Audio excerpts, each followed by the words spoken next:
Today, Moza have launched 5 new sim racing products, and at least 2 of them are insane. This is not a sponsored video.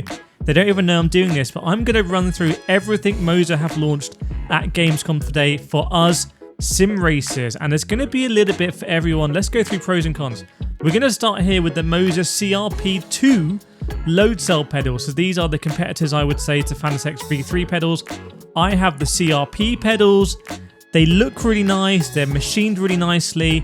I don't think they're quite as good as the fanatec V3s, but the CRP2s are hopefully going to fix some of those issues. So we see Moza and fanatec go a little bit more head-to-head in the pedal space. You can see here we've got the usual absolutely top of the range Moza aluminium construction. I think anyone who's got Moza products will testify and say, look, the build quality from the aluminium is really good. They don't really feel plasticky. Even the cheap SRP pedals, they've got other big issues.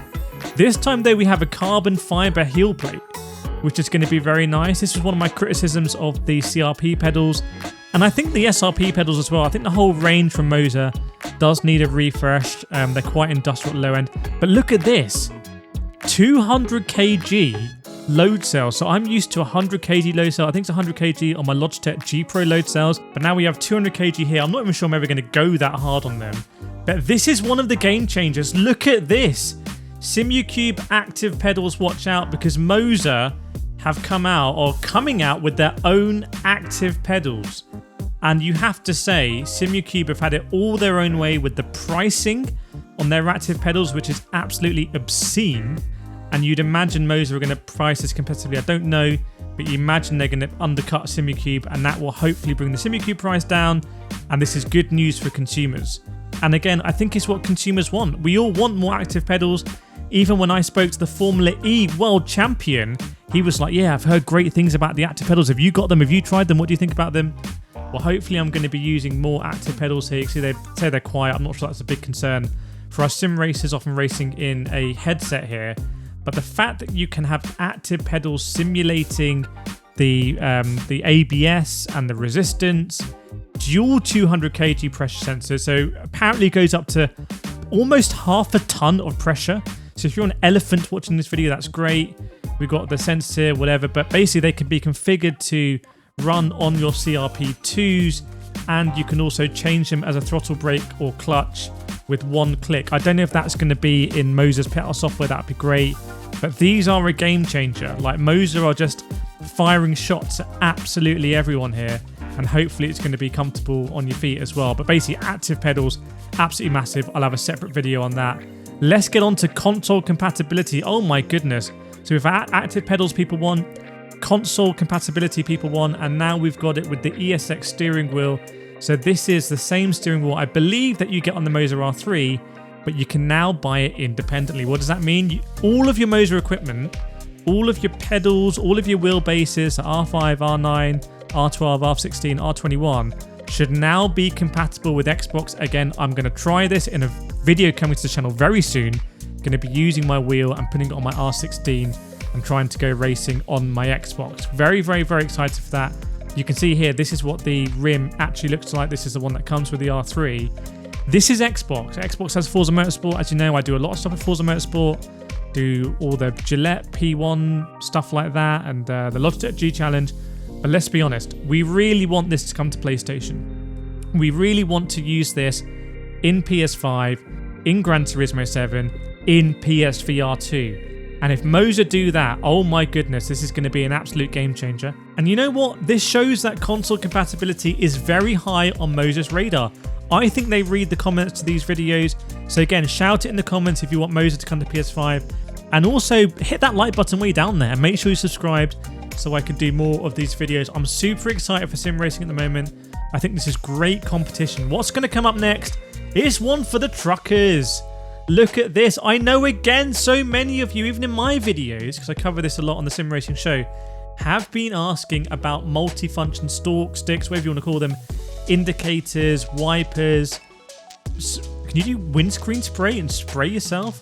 So you can see here, it's made with the same components. I mean, this is going to be a must-have accessory for the truck wheel. But again, I think this changes the game when it comes to simulator games, even doing like stuff like role play in GTA if that works, or in Cyberpunk, for example, doing taxi driving, doing all those simulators, bus simulator, truck simulator. This is one for that crowd. Moza have been listening and they'd be like, okay, we're just going to do it. And I'm interested to know how much this is going to be compatible with. Can I go F1 racing in my Moza FSR and have the sticks as well? I don't know. And they're auto cancelling. So it's going to be just like driving a real car, which is very cool. I think Moza's truck wheel, the TSW, I think says everything about what Moza are doing right now, which is just hyper aggressive. Whatever people want, we're going to try and make it at an aggressive price point. Let me know if you agree or disagree on that. And by the way, if you do want to pick up any Moza equipment, I do have an affiliate link in the description. So if you're dead set you want to buy and want to help me out, feel free to use it. I should get some commission. Now here we go. This is a big one. This is massive. Do you know what this is? This is top secret from Moza. I can reveal it today for the first time. Moza are releasing a official Porsche steering wheel. Now this is from the Porsche Mission R, the electric car. That's quite unusual to drive in the sim because it's all electric, no gears. But this does have gear shifters. I think there's no gears in that car. Here you can see me speaking with Pascal Verline, an actual factory Porsche driver, and I was able to get hands-on with a real-world Porsche wheel like this. I have no doubt in my mind that Porsche will have imposed very strict standards on Moza when it comes to the quality of this wheel. They will not have accepted second best.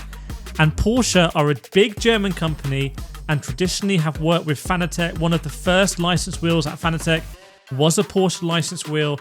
And I think this goes straight to the heart of Fanatec. I think this wheel speaks to a huge amount of the Fanatec customer base who have previously been like, I don't care about Moza, I don't care about anyone else because I've got everything I need from Fanatec. Fanatec do the license stuff. Well, the ground has just shifted here.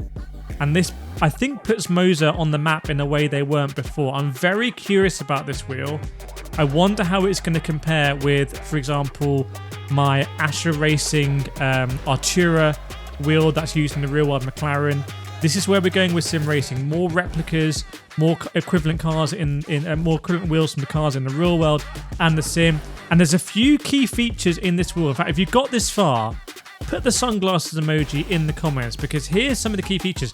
That is a flexible OLED screen.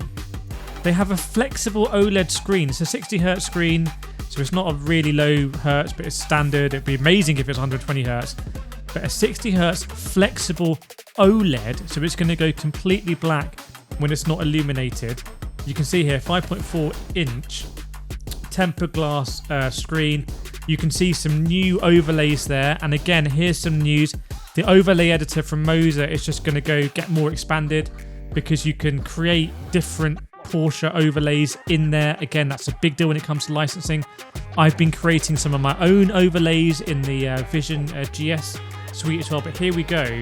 This is a UI editing system. So this is just their way, I think, of allowing people to go absolutely mad with it. It was a big criticism of the FSR, a really big legitimate criticism that the Moza FSR, you couldn't do your open dashboard sims and whatnot, but now you can just go one better and create your own.